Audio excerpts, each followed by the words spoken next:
If you study English alone, don't waste your time with these 3 things that I will explain in this English lesson. Now, the first one is to let AI do the thinking for you. Now, I get it, okay? I use artificial intelligence, ChatGPT, and many other types of tools. However, AI is becoming the new Google. You ask AI to give you expressions, phrases, how to say things, translating sentences, and what happens is you end up not creating. And the whole point of fluency is to create. Fluent people create. So if you don't learn to form sentences, to express yourself, to talk about things that matter to you, to share the way you see things, you will get completely stuck when it's time to speak. And this is the main challenge. That's why I mentioned the first thing is letting AI do the thinking for you.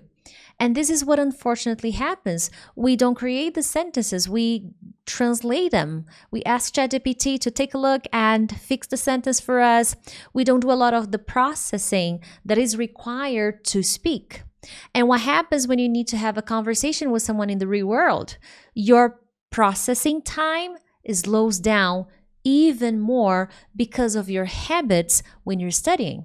Now, granted, AI is a wonderful tool and I like using it. In fact, I'll be coming with a new video here on my channel very soon to talk about interesting ways you can use AI. So make sure to, subscribe to the channel.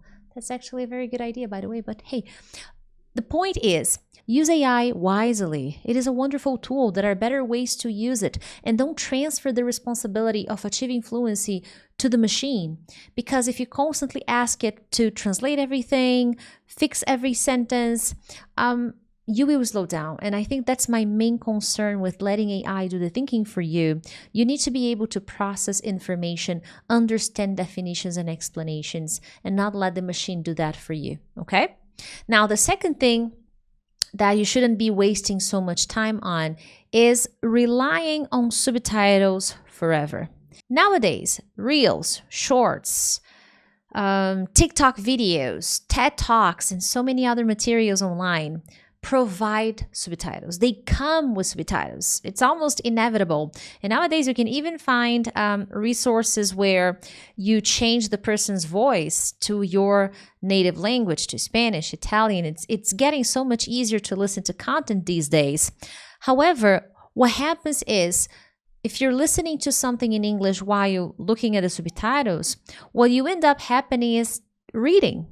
You're reading, you're not listening, but you think you're listening because it's so fast. You're there with your phone and you see the words popping up while you're listening.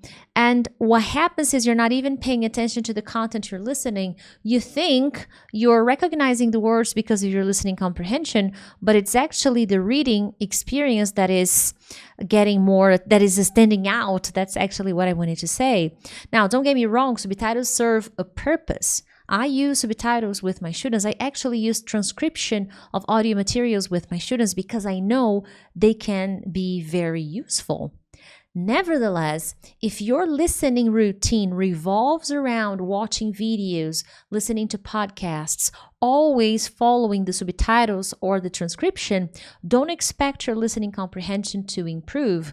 Actually, what many students face is the frustration for listening a lot and never being able to catch up with a native speaker in the real world.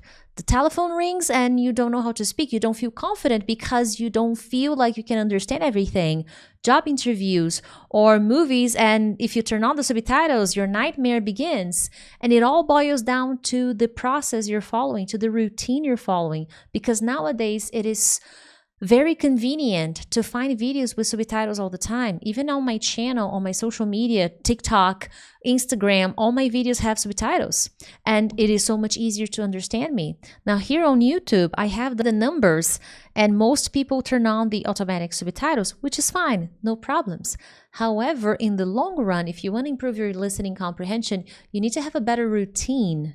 It all comes down to changing the way you study so that you can gradually eliminate subtitles. And I'm not going to be a hypocrite and say you will never need subtitles again. You will eventually, occasionally need subtitles. I'm not against subtitles at all. I'm just against the excessive use of subtitles, because when you go to the real world, when you need to talk to someone or be in a situation where there's no support, what happens then? And if you need English for work, for education, this is going to happen quite a lot. So be careful with that. Now, moving on to number 3, and if possible, make sure to hit the like button or perhaps share this video with a friend. But situation number 3 is, don't waste your time casually studying. Be careful, especially if you're alone. I know it is so frustrating to study alone and knowing what you have to do, knowing what you're supposed to do, not having anyone to correct you, because I did this. It happened to me. I unlocked my fluency alone, by the way, and I created my method as a result of my working alone to unlock my fluency. So I understand really well what it feels like when you're alone and you don't know what to do. And especially nowadays, there's so much entertainment. There's so many interesting videos, funny videos, memes, and you wake up in the morning, you're already immersed in the English language because you're always finding something as you're scrolling through your social media. However, that's casual studying. That's passive entertainment studying. And all of these experiences, even though they're fun and positive in a way, they're not going to level up your English. And this association with, but I'm always checking something in English, I'm always looking at something in English, why is my English stuck?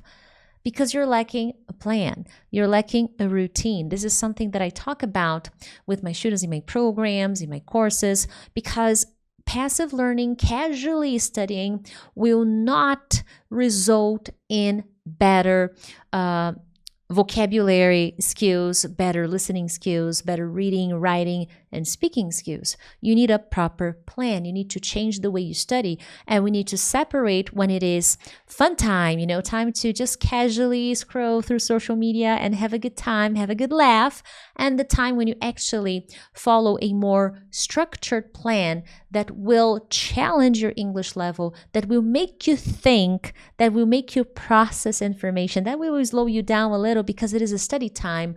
But as a result, your English level will improve. You will accelerate on your journey to fluency. And speaking of which, if you're interested in finding a plan that will help you in that process, that will help you elevate your English so that you can study in a more productive way and improve your English results, your English level, I have a study plan. I call it the 21-day study plan cycle, because I teach you how to elevate the way you study so that you can improve your results. Link is in the description. But other than that, I appreciate your time. Make sure to share this video with a friend. But other than that, I'll see you in the next one.